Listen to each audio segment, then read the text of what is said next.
pinangangamba na kapusin ang supply ng tubig ngayong papasok na ang tag-init.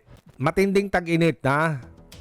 At patuloy na pagtama ng El Nino phenomenon sa bansa. Oh, come Oo. on, man. So, ipinag-iingat at pinapayuhan ng Metro Mayors na i-regulate ang paggamit ng tubig lalo na sa mga car wash shops, mga golf courses kung saan maraming tubig ang ginagamit at nasasayang pati yung mga nagme-maintain ng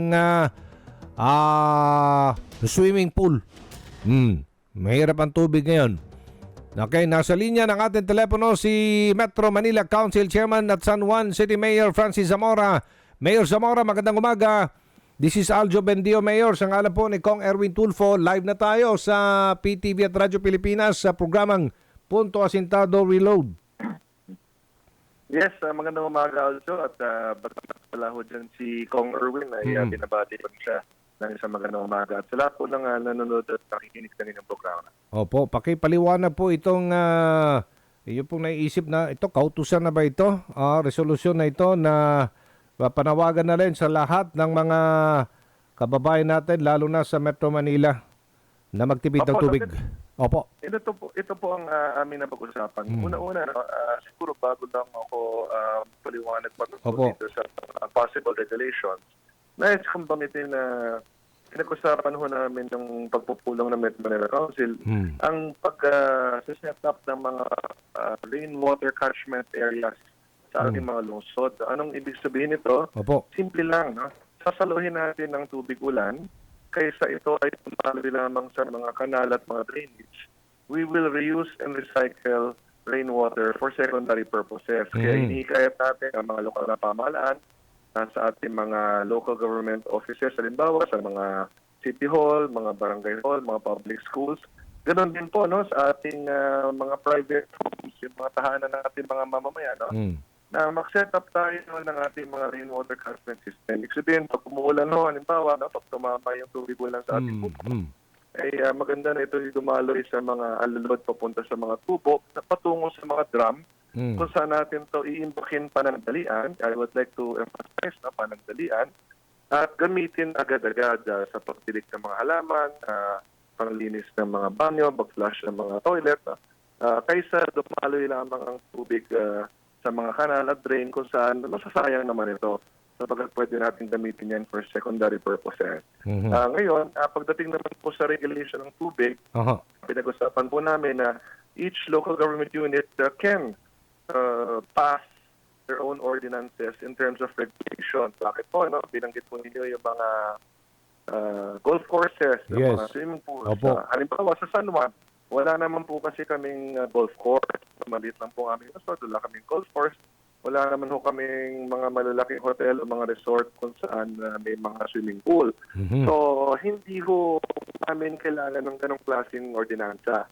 But other cities that have golf courses or resorts or hotels with swimming pools, it is their option po, no, Aljo, no, to pass their own ordinances. So, customize po yan sa demographics ng mga lungsod. But bottom line po dito, no, ano ang dapat maintindihan ng publiko? Yung pagtitipid ng tubig ay dapat manggaling mismo sa ating sarili. We should live a lifestyle wherein we always conserve water.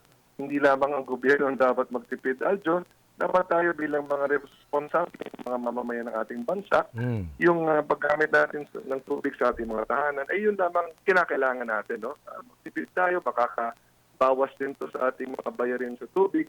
At the same time, dahil nga po El Nino ay nandyan na, haharapin talaga natin yan. Dapat isipin natin na kung hindi tayo magtitipid, ay posibleng umabot yung punto at wag naman sana no, na kailangan pa mag-ration ng tubig. Yun ang ayaw natin. Yung mga intermittent supply of water, magkakaroon ng water shortage, yun po ang gusto natin iwasan. Opo, may iba po tayo dito sa desisyon ng Korte Suprema. Tama ho ba na hindi na pwedeng mag-issue ng sariling ticket o manguha ng lisensya mga lokal na pamahalaan sa Metro Manila sa mga traffic violators? Opo, nung isang araw nga ho, no, ay lumabas na po ang desisyon ng Korte Suprema patungkol dito. However po, mapupulong ang Metro Manila Council early next week, kami mga mayors, pupulong po. But separate from that meeting ay pupulungin na po ng MMDA yung mga heads ng ating traffic and parking management offices, no, ng lahat ng LGUs. Dahil kailangan kong pag-usapan ng naging desisyon ng Korte Suprema na kung sakali po, no, sabihin ng Korte Suprema na ito po ay final and executory, of course, we will respect the decision of the Supreme Court. Ngunit kung meron naman pagkakataon mag-file pa ho ng motion for reiteration, then we will also take that option. Aljo, ano ba ang mga pwedeng gawin dito? Opo. Given that there is a decision, number one, pwede naman pong i-deputize ng MMDA ang mga traffic enforcers ng mga LGUs. Halimbawa, Opo. yung San Juan traffic enforcer, pwede ho yung i-deputize ng MMDA para magkaroon sila ng authority na manikit at manghuli. So, meron naman po tayong options na pwedeng gawin. Again, we just received the decision yesterday. Give us time to discuss and meet as a Metro Manila Council. Kasi alam niyo, no, aminado naman po ang MMDA na kung hindi po makakapanikit ang mga local traffic enforcers, ay physically, no, hindi po kayang bantayan ang lahat ng kasalukuyang MMDA traffic enforcers, ang lahat din naman ng mga kalye natin all over Metro Manila. Opo. Kaya nga ako nagtutulungan yan, no, yung mga MMDA enforcers po natin, sila ang nasa National Road. Yung aming mga LGU traffic enforcers naman, sila naman ang nasa mga city roads, mga inner roads. If our local government unit traffic enforcers will not be allowed, sino mo magbabantay sa mga kalye natin? Opo. Magkakaroon tayo na mas grabe pang traffic po. Mangyari ho yan. Pero malinaw po, Mayor, malinaw po, no? Hindi pwedeng manguha ng lisensya ang mga traffic enforcers ng mga lokal na pamahalaan dito sa Kalakang, Maynila. Tama ho ba? Correct. Okay, Tama po yan. sige. Hindi po pwedeng kumpiskain ng inyong lisensya. Meron akong memo dyan si Secretary Benner Abalos. Kung meron pong mga traffic enforcer na kukumpiskahin ng inyong lisensya, sumbong niyo po sa akin, sumbong niyo sa inyong mga mayors, or sumbong niyo po sa MMDA. Dapat po, hindi po kayo kuna ng lisensya, hindi dapat kumpiskahin. Ipatupad na lang daw yung single ticketing system ng MMDA sa panghuhuli ng mga motorista. Ito yung sinabi nyo kanina po, no? Deputization na lang. Deputize na lang itong mga traffic enforcers ng LGU using ticket, no, na nanggaling po sa MMDA. That is the option also, yes. Yan ho yung bagay na pag-usapan natin. Kasama ng mga mayors po natin early next week. Naglabas na po ng notice si Chairman Hertes sa aming pagpupulong po. At we will meet as a council, we will discuss the options, and we will share with you po eventually after the meeting kung ano po ang napag-usapan natin. Yung update naman po tayo, Mayor, sa resolution sa paggamit ng e-vehicle sa mga major roads sa National Capital Region. Ano pong update? Opo, no? So, nagpasa na po ang Metro Manila Council ng resolution last week sa aming pagpupulong na kung saan ipinagbabawal nga po ang mga e-trikes, e-bikes, mga tricycles, pedicabs, only in national roads po, no?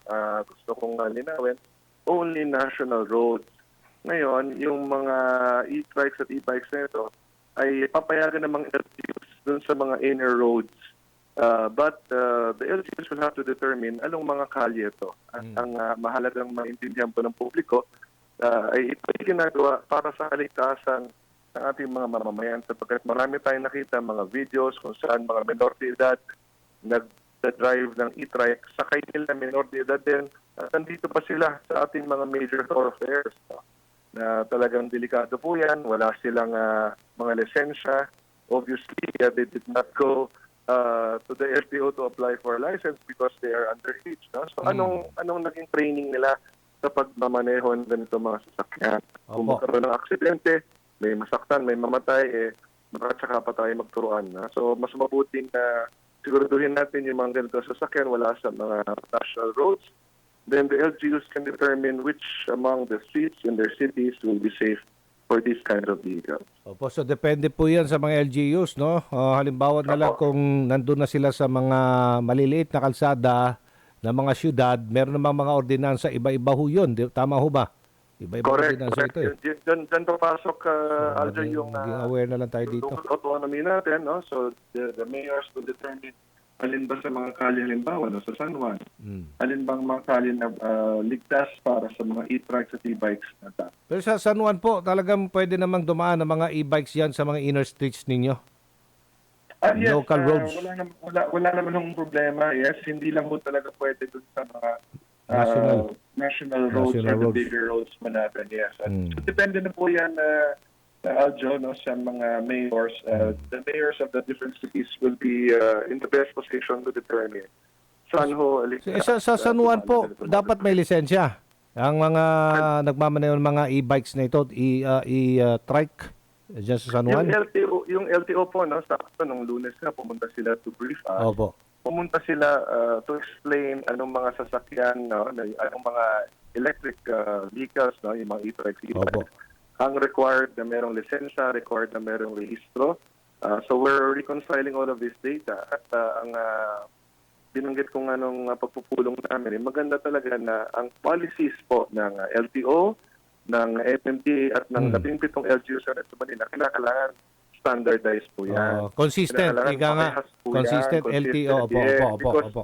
kung meron hong hindi maging consistent dyan, magiging nakakalito. Nakakalito. So, Opo. part of what we're doing now is harmonizing all of these policies, Aljo, Opo. upang kahit saan ka pumunta sa Metro Manila, magiging parehas ang policy. Okay, may iba po tayo yung traffic dyan sa Ninoy Aquino International Airport. Napag-usapan nyo ba sa MMC? Kasi nirereklamo araw-araw ng ating mga kababayan na bumibiyahe sa paliparan. Napaka-traffic ho daw kasi. Aljo, hindi pa namin napag-usapan yan nung nakaraang pagpulong. Ngunit pwede kong i-bring up naman ho yan sa next meeting natin. Okay, maraming salamat sa inyong panahon. Mayor Francis Zamora, San Juan City. Apo, maraming salamat din po at tawag lang pag meron ng katanungan. Okay.